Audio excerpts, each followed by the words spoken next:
Bom dia, galera. Boa tarde, boa noite. Boa madrugada para você que está estudando aí. Vamos continuar com o nosso curso de Direito Tributário. Você pode ver que hoje a maquiagem me botou uma barba aqui, me trocou, mas a aula ainda é continuação da nossa última aula. Já falamos de diversos temas e agora falaremos de um tema de extrema importância, que é a competência tributária. Meu querido, se anima aí, que eu me animo daqui. Eu preciso que você acredite na sua aprovação. Eu preciso que você acredite que este curso vai sim mudar a sua história. Então vamos para frente, porque agora começa a aula de competência tributária em direito tributário. Vamos lá. Primeiro a gente tem que falar de competência, a gente fala logo de quê? De poder de tributar, a quem compete tributar. Aqui no Brasil, gente, a gente tem uma exceção que é muito engraçada. Por quê? Aqui nós temos 4 entes que podem tributar. Vamos lá? União, Estados, o DF e os municípios. Veja que eu coloco até claro aqui no material que o Uruguai só tem tributo federal. Professor, mas o Uruguai é pequeno. Sim, mas existem grandes países também que só têm tributos no âmbito federal. Lembra que nós já vivemos tempos de monarquias absolutistas? Todos nós, humanidade, já passamos por isso em algum momento. Se não nós, nossos antepassados. E veja que a ideia de tributo sempre veio lá de cima. A ideia de que uma pessoa que se auto-intitulava rei, vindo o seu poder diretamente de Deus e, por isso, tinha o poder de fazer qualquer coisa.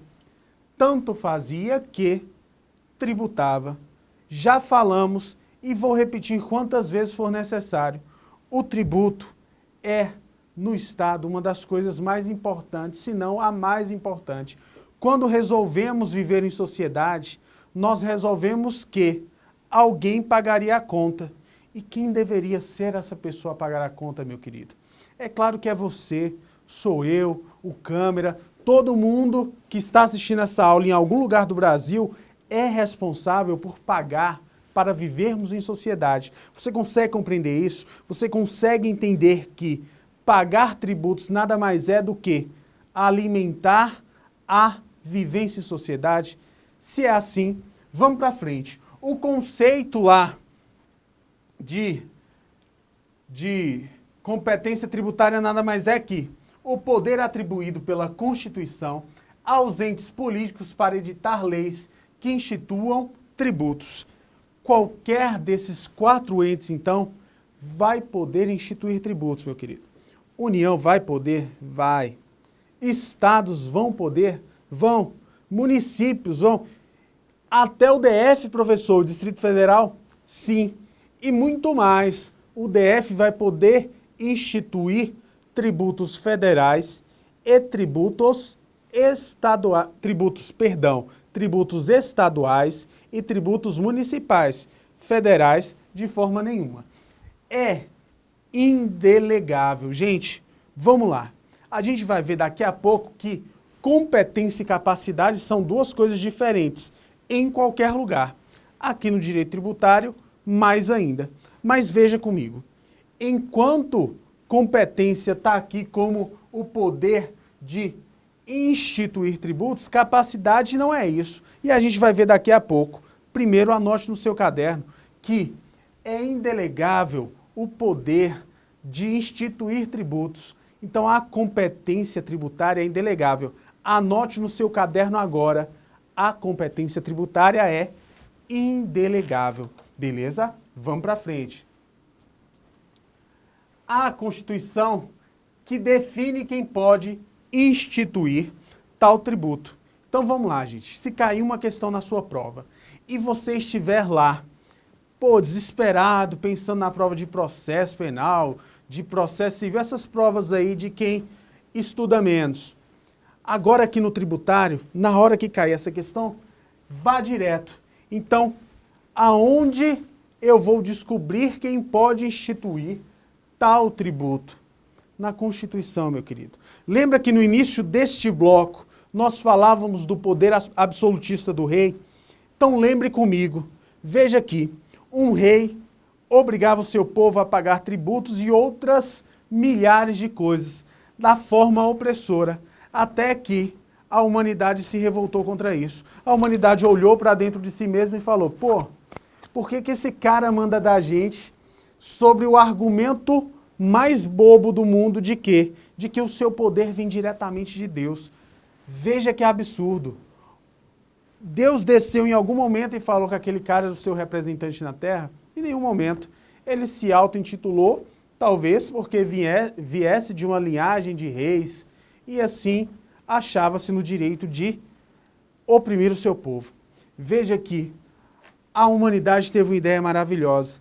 Ela chamou o rei e falou bem assim, ó, aqui, rei, antes dessa sua relação com Deus, existe a relação com o povo. E para a gente sacramentar isso, a gente vai botar uma constituição acima de você. Veja aqui, o presidente, o rei e qualquer outra denominação de governante máximo vai ter sobre ele um pedaço de papel. Veja a seriedade disso.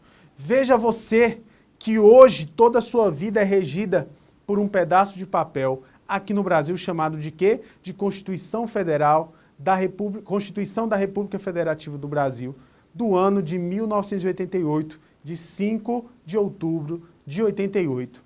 Veja aqui, então, se eu tenho uma Constituição no Brasil, uma Constituição extremamente prolixa, de onde é que eu vou tirar a ideia de quem define a instituição do tributo? É lógico que é da Constituição, é daquele pedaço de papel que está acima de todos, acima dos governantes, acima de tudo, que é o quê? A vontade política do nosso povo.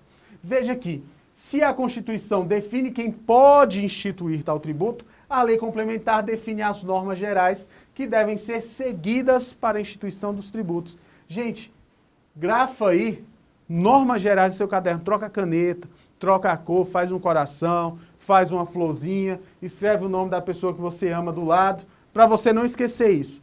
A lei ordinária vai ser o quê? Vai ser a lei que, de fato, cria o tributo e a gente vai trabalhar, ou já trabalhou, dependendo do ritmo que você está assistindo às aulas, as exceções, e eu botei um exemplo aqui, que é o empréstimo compulsório que obrigatoriamente terá que ser instituído, terá que ser criado por lei complementar.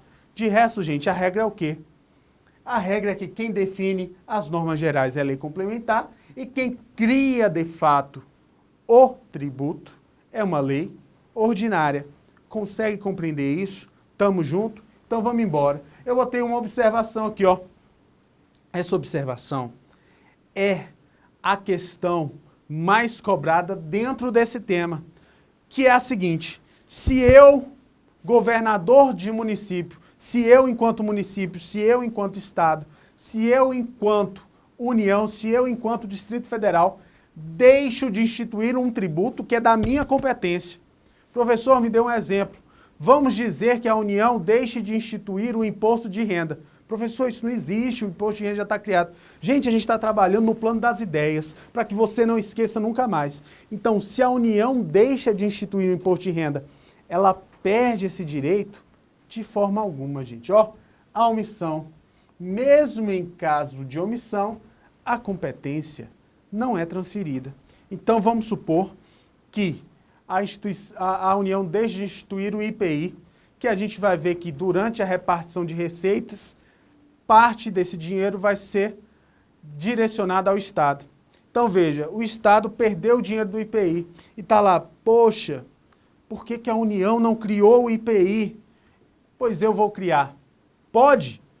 Não pode. Anote no seu caderno essa observação. Omissão, mesmo em caso de omissão, a competência não é transferida. Vamos falar agora de competência e repartição de receitas. Veja, gente, este é, sem dúvida alguma, um dos temas mais árduos do direito tributário. A gente vai aprender? É claro que a gente vai aprender. Não tem que ficar preocupado. Se você lê na Constituição agora o que fala de repartição de competência, eu tenho certeza que você vai sentar, vai chorar em meia hora e vai falar, desisto de tributário. Não desista. É uma matéria extremamente fácil e a gente vai entender. Veja, gente, a repartição de receitas não altera a competência. Então, a primeira coisa que você tem que entender é isso. Se, e eu boto como exemplo o IPVA, 50% do IPVA cabe ao município e 50% ao Estado.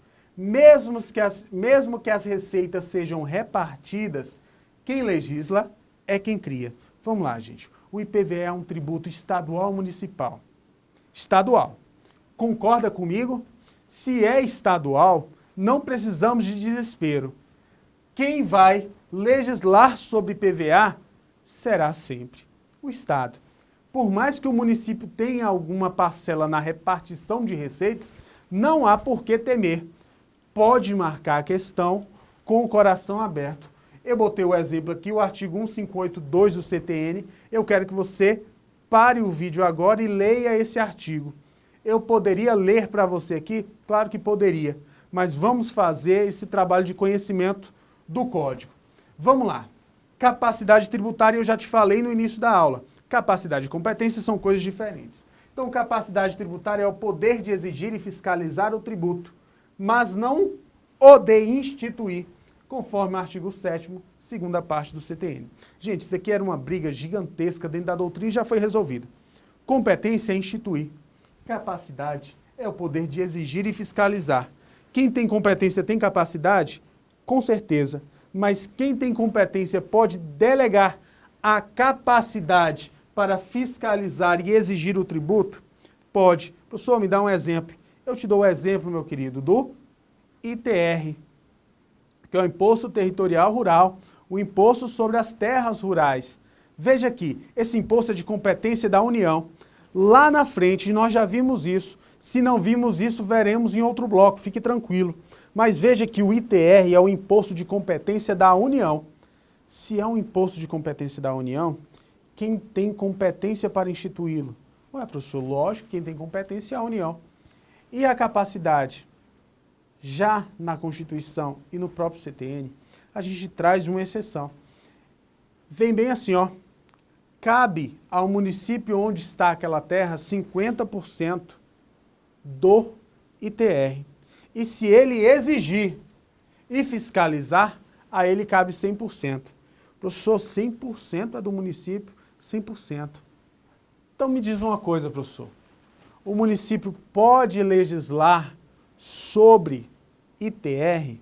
Pode, gente. Claro que não. Claro que não. A competência é de quem? É da União. Enquanto que a capacidade, neste caso, é do município. Bem tranquilo. Eu botei até um exemplo aqui, ó.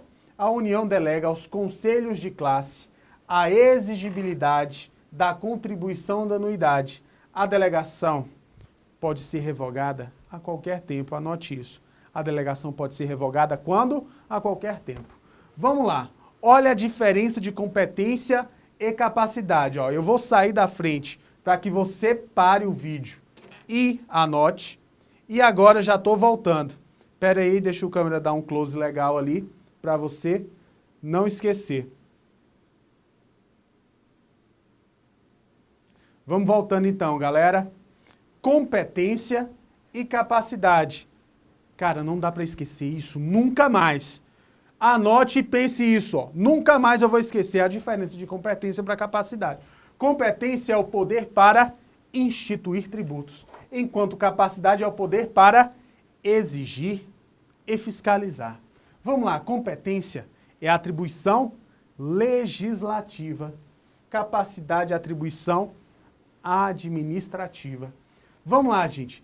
Quem tem competência? Só entes federados têm. Vamos lá.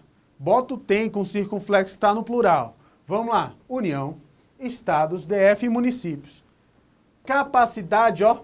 Pessoas administrativas de direito público, autarquias e fundações podem cobrar. A competência, já falei, é indelegável. Enquanto a capacidade é delegável. Cuidado, meu querido. ele vai botar a questão na sua prova falando que a capacidade é indelegável e que a competência é delegável. Não esqueça isso nunca mais e nunca mais perca essa questão na prova. Observação. Quem tem capacidade pode reduzir tributo? Pode conceder isenção? A resposta é clara, claríssima, mas eu não vou te respondê-la agora. Eu vou pedir que você anote essa questão no seu caderno e vá ao CTN responder essa questão. Por quê? A gente tem que conhecer aquilo que nos oprime. E se é o CTN que está te oprimindo, a gente vai acabar com a sua opressão. Agora, vamos lá. Tipos de competência. Competência e não capacidade.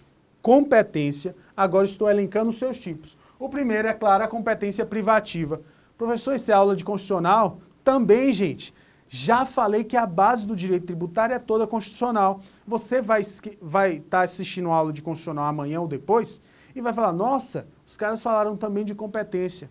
É lógico, meu querido. A matéria é a mesma. Vamos embora. Tipos de competência, a primeira privativa. Competência de instituir tributos. Privativa de cada ente político da federação. Somente para o quê, gente? Impostos. Vamos lá. Artigo 153 vai falar dos impostos da União.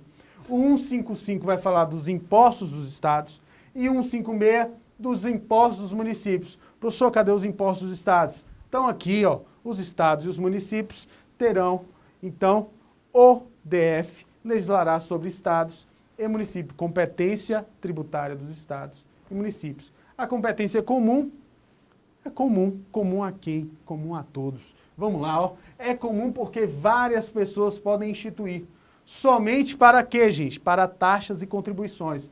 Veja, contribuições de melhoria. Quem pode? De quem é a competência para instituir taxas e contribuições de melhorias? Da União, Estados, DF, municípios. Artigo 145 da CF. Abre a Constituição e marca isso, gente, por favor. Vamos lá. Competência tipo especial. Vamos lá. É especial porque o artigo 146 da CF não as previa como figuras tributárias. Entretanto, o STF as considerou tributo e por isso seriam especiais. Empréstimo compulsório, só a União. Só a União. Só a União. Contribuições, União é a regra geral. Exceto qual, gente? Ó, a contribuição de iluminação pública. CIP, contribuição de iluminação pública. Vamos lá. Os municípios e o DF podem instituí-la. Estados e municípios é previdenciária. Vamos lá. Artigo 149, parágrafo 1º da Constituição Federal. Vamos falar mais de um tipo de competência, que é a competência cumulativa que está lá no artigo 147. Vamos lá, ó. Territórios. Gente, cumulativa é quando o mesmo órgão cumula duas competências. Tu consegue entender isso? Eu consigo e eu quero que você entenda para não esquecer nunca mais. Na competência cumulativa que está lá no artigo 147 vai falar o quê? Ó? No caso dos territórios, existem territórios no Brasil hoje, meu querido? Nenhum, não existe nenhum território no Brasil, mas pode existir? Claro que pode, a Constituição autoriza a sua criação. Então vamos lá, territórios, ó.